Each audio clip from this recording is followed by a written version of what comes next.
Presiden Prabowo Subianto telah resmi memberikan penganugerahan gelar pahlawan nasional kepada sejumlah tokoh bertepatan dengan Hari Pahlawan Nasional di Istana Negara, Jakarta pada Senin 10 November 2025. Dari 10 nama, Presiden kedua Indonesia, Soeharto, menjadi salah satu tokoh yang menerima gelar pahlawan nasional.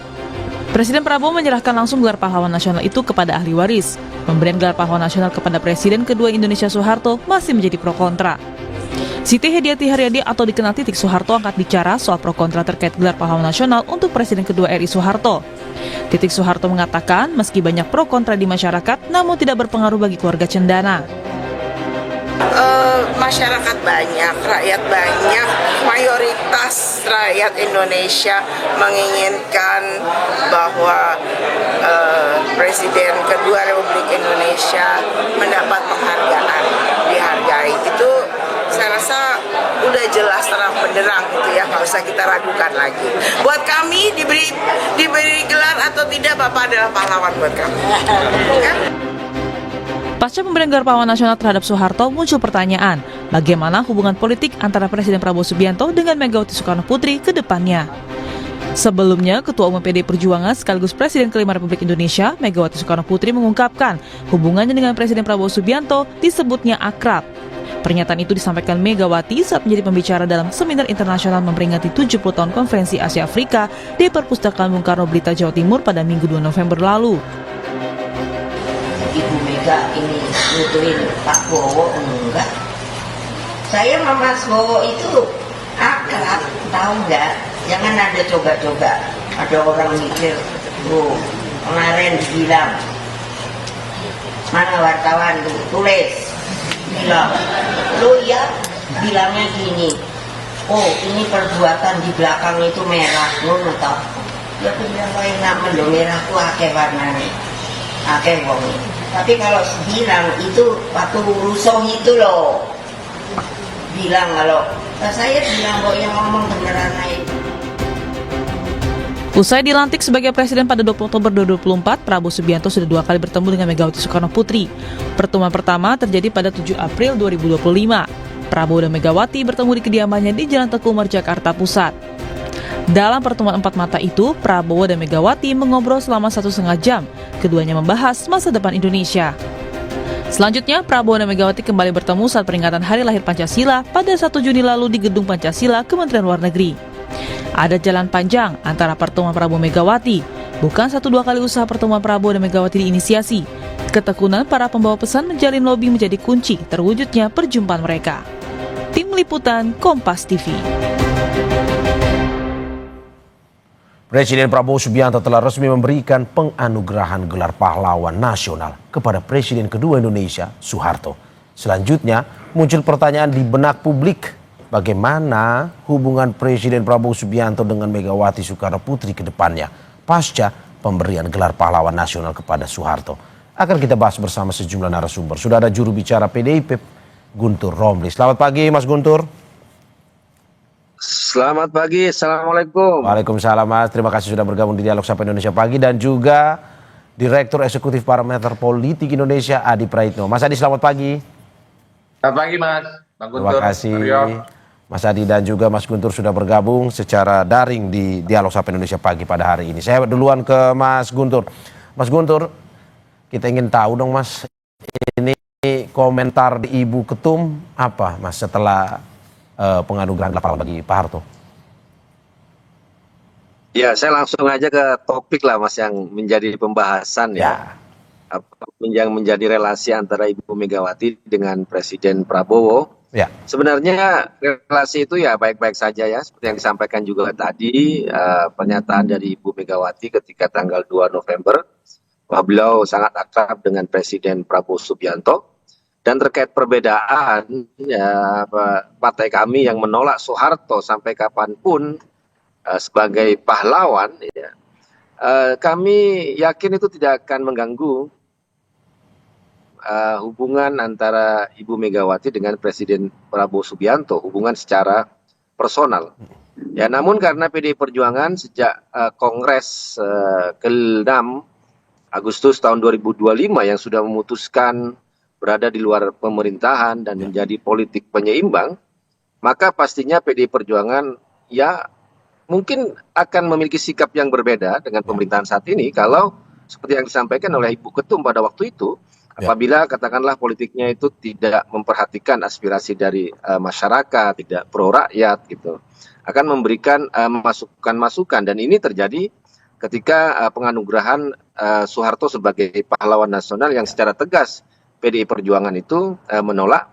Namun hubungan keakraban antara Ibu Megawati dengan Presiden Prabowo Subianto kami yakin tidak terganggu, dan ini kan biasa dalam demokrasi, memiliki pilihan yang berbeda. Berarti ketidakhadiran Mbak Puan kemarin dalam penganugerahan gelar bagi Pak Harto salah satu simbol tidak setuju dari PDIP, begitu ya? Kalau saya tidak tahu ya, kalau yang sikap dari yang jelas ketika kita bicara soal sikap dari partai itu sudah jelas bahwa partai itu menolak Soeharto sebagai pahlawan. Karena dan untuk menolak itu pun juga tidak perlu istilahnya ada instruksi, nggak ada. Kader PDI Perjuangan itu DNA-nya ya pasti penolakan terhadap Soeharto, karena PDI Perjuangan itu lahir dari rahim penindasannya Orde Baru. Nah, di situ yang kami melihat bahwa segala bentuk penolakan itu menjadi semacam jati diri lah dari PDI Perjuangan yang pro demokrasi, yang anti penindasan ya, dan itu yang dilakukan oleh Orde Baru. Kalau Mbak Puan, saya kan melihat beliau kan ada acara juga ke Melayat, ke Semarang, kemudian juga kunjungan ke luar negeri gitu. Tapi ya sebagai partai ya itu sikap partai kami gitu, Mas. Oke, saya sedikit juga mengutip bahwa Mbak Puan pada awal November pada saat isu pemberian gelar pahlawan kepada Pak Harto ini bergulir, mengatakan bahwa pahlawan nasional mesti memiliki makna historis dan moral, bukan hanya sekedar simbolis. Menurut Anda, sesuai dengan apa yang perkataan Mbak Puan, pemberian gelar pada Pak Harto adalah sebuah hal yang sebenarnya simbolis saja? Iya, bahkan bukan hanya sekedar simbolis, tapi itu pelanggaran terhadap apa yang sudah diputuskan oleh negara sendiri.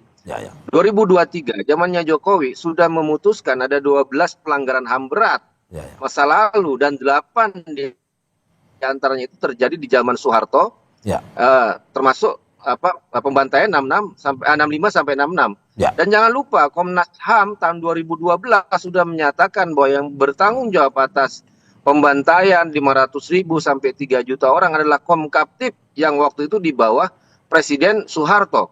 Ini bicara soal pelanggaran HAM. Kemudian juga dari Mahkamah Agung itu juga ada soal ganti rugi 4,4 triliun yang harus dibayarkan oleh Soeharto dan ahli warisnya kepada negara. Yayasan Super Semar. Lah gimana yang punya rekam jejak, kemudian putusan hukum, putusan Komnas HAM kok malah mau diangkat menjadi pahlawan nasional? Itu yang menurut kami nggak ngerti ini negara maunya apa gitu kan. Oke. Mas. Saya ke Mas Adi Praitno. Mas Adi, menarik bahwa apa yang disampaikan oleh PDIP selama isu pemberian gelar tersebut bergulir, tapi pada akhirnya Presiden Prabowo mengambil langkah untuk tetap memberikan gelar pahlawan tersebut kepada Pak Harto. Menurut Anda mengganggu atau tidak sebenarnya hubungan personal, profesional Ibu Mega dengan Pak Prabowo? Ya, saya kira memang saya mencoba untuk menggambarkan bagaimana hubungan politik antara PDIP dengan Gerindra, antara Prabowo Subianto dengan Megawati Soekarno Putri ini kan mirip head-love relationship. Ya, kadang satu sisi saling bekerja sama, tapi pada sisi yang lainnya saling berbeda kepentingan politik. Ini tentu tidak terlepas karena memang PDIP telah memilih jalur politiknya sebagai penyeimbang. Dalam konteks itu, publik melihat PDIP itu bermain di dua tempat. Ya. Satu tempat adalah bagaimana menegaskan dukungan politiknya jika ada kebijakan-kebijakan politik yang dikeluarkan oleh pemerintah itu sesuai dengan selera politik PDIP. Dan sudah hampir setahun ini sebenarnya begitu banyak kebijakan-kebijakan politik yang dikeluarkan oleh pemerintah, mulai dari soal MBG terkait dengan Koperasi Desa Merah Putih, soal kenaikan PPN, termasuk juga soal ketahanan pangan dan seterusnya. Saya kira PDIP secara total telah memberikan dukungan politik secara maksimal. Tapi pada saat yang bersamaan memang harus kita akui terkait dengan gelar pahlawan yang diberikan oleh negara kepada mantan Presiden Republik Indonesia Pak Soeharto, itu tentu menjadi batu uji sebenarnya bagaimana sikap politik PDIP terhadap pemerintah. Kalau dibaca resultantenya memang cukup keras ya, memberikan penolakan terkait dengan hal ini. Pertanyaannya adalah apakah ini akan mengganggu? Kalau saya melihat rata-rata secara umum ya hubungan politik antara PDIP dengan Gerindra, kemudian Pak Prabowo dengan Megawati per hari ini masih cukup baik-baik saja. Semuanya masih bisa dirawat, cukup konsisten, dan kedua tokoh ini selalu mengatakan sebagai kawan lama yang bisa bersinergi dalam banyak hal. Itulah yang saya sebutkan, posisi sebagai partai penyeimbang membuat PDIP itu seringkali bermanuver, kadang teman, dan besoknya pun bisa saling berhadapan-hadapan satu sama yang lain.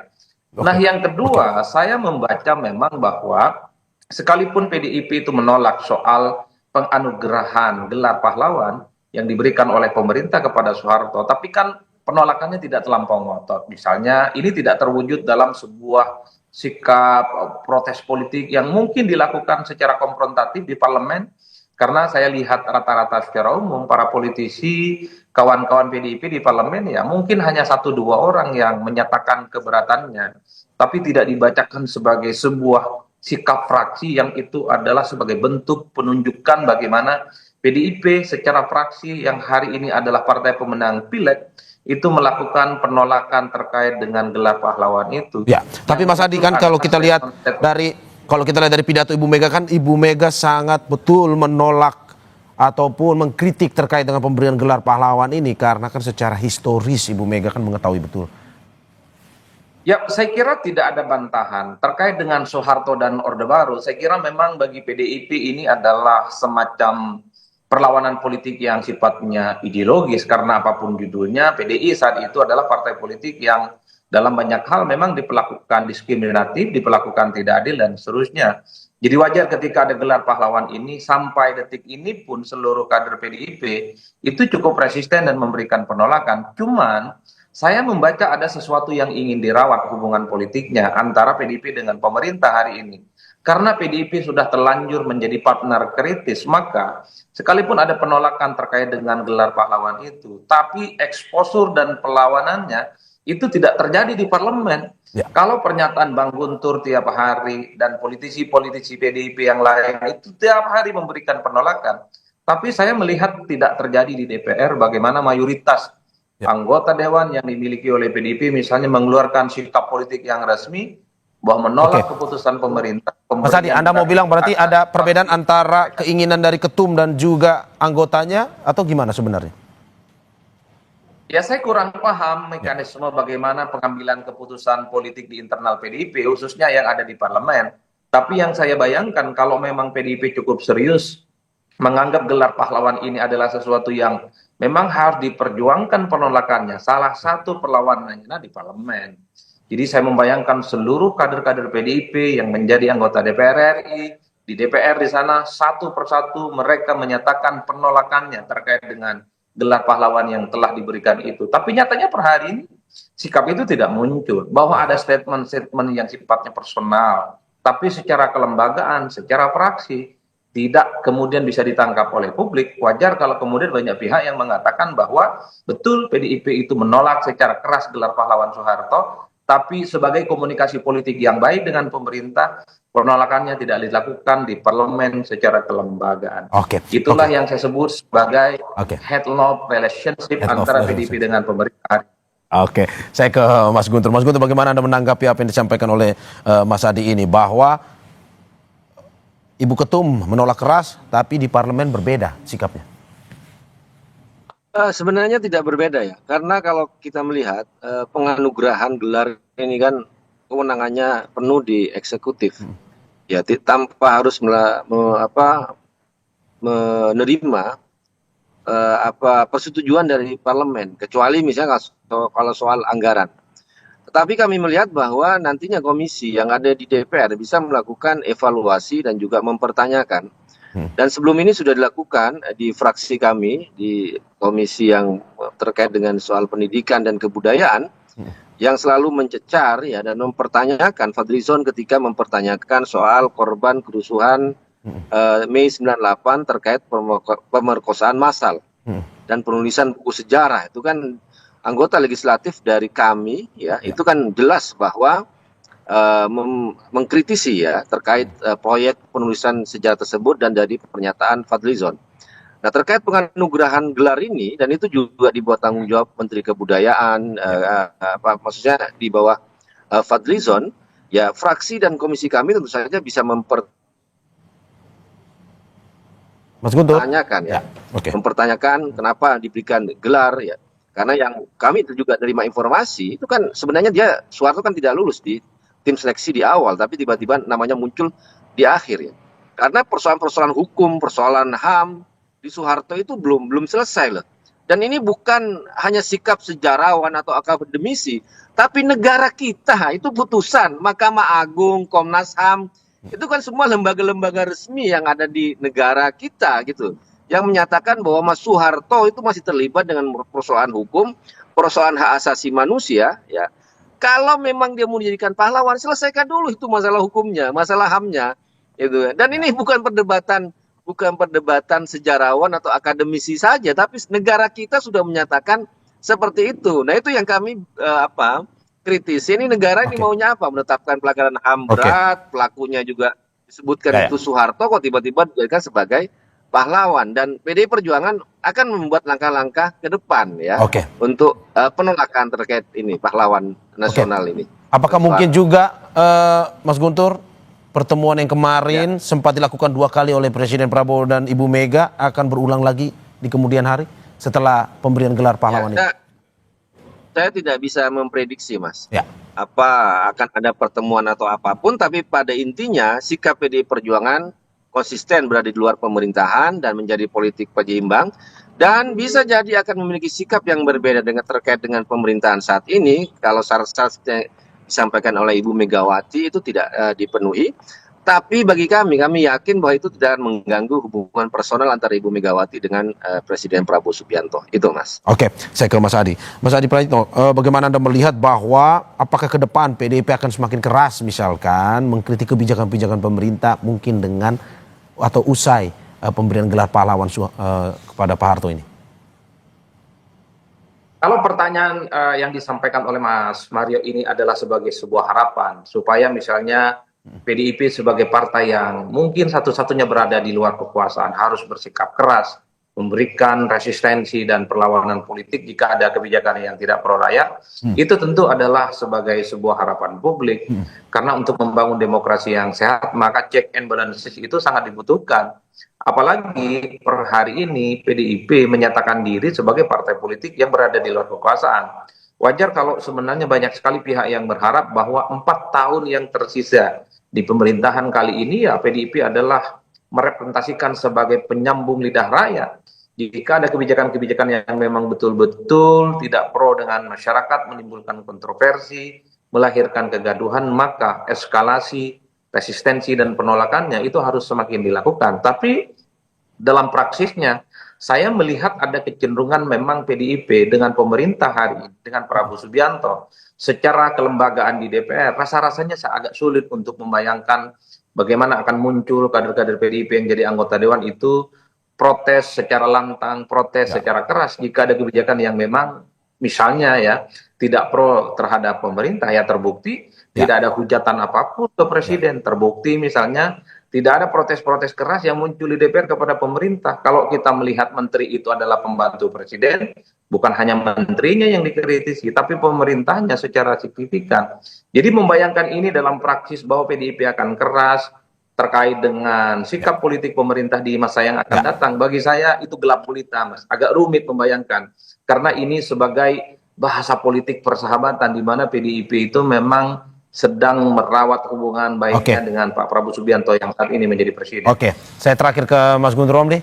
Mas Guntur, apa yang akan dilakukan PDI ke depan pasca penetapan gelar pahlawan Pak Harto? PDIP tetap menjadi mitra kritis atau seperti apa? Atau lebih kritis lagi? Sebagai pilihan bahwa kami berada di luar pemerintahan dan politik penyeimbang, maka kami akan selalu memberikan masukan-masukan, kritik-kritikan kepada pemerintah. Ya, Anda bisa lihat sendiri misalnya sikap kami di parlemen ya, misalnya kalau Anda melihat akun-akun resmi kami bagaimana anggota DPR kami juga mengkritik soal MBG, terkait koperasi merah putih, terkait dengan BUMN dan sebagainya. Itu merupakan bagian dari jalan politik PDI Perjuangan ke depan yang memantapkan diri berada di luar pemerintahan dan sebagai politik penyeimbang yang kami ingin program-program yang ada di pemerintahan Pak Prabowo ini benar-benar pro kepada rakyat, dan itulah bagian dari tanggung jawab kami dan tugas kami ke depan, Mas. Oke, terima kasih juru bicara PDIP Ayo, Guntur boleh Romli. nggak komentar sebentar? Oke, siap. Wah, Mas Adi Praitno. Oke, boleh singkat. Mas Adi Praitno, silakan. Ya, saya kira PDIP hari ini agak berbeda dengan PDIP di zaman SBY yang jadi oposisi. Dulu Ya. hampir segala apapun yang dilakukan oleh SBY, itu PDIP cukup lantang memberikan protes ya. Tapi berbeda dengan hari ini, karena bagi saya PDIP masih memilih mana yang harus diprotes dan mana memang harus disampaikan secara lunak. Iya, judulnya berada di luar, tapi pada saat yang bersamaan, hatinya terus ingin bekerja sama dengan pemerintah. Itu PDIP hari ini, Mas Mario. PDIP yang lebih lunak ya, Mas Adi? Oke, terima kasih. Sepertinya begitu. Terima kasih juru bicara PDIP Guntur Romli dan juga Direktur Eksekutif Parameter Politik Indonesia Adi Praitno atas apa yang disampaikan hari ini. Sehat-sehat selalu Mas Guntur, Mas Adi.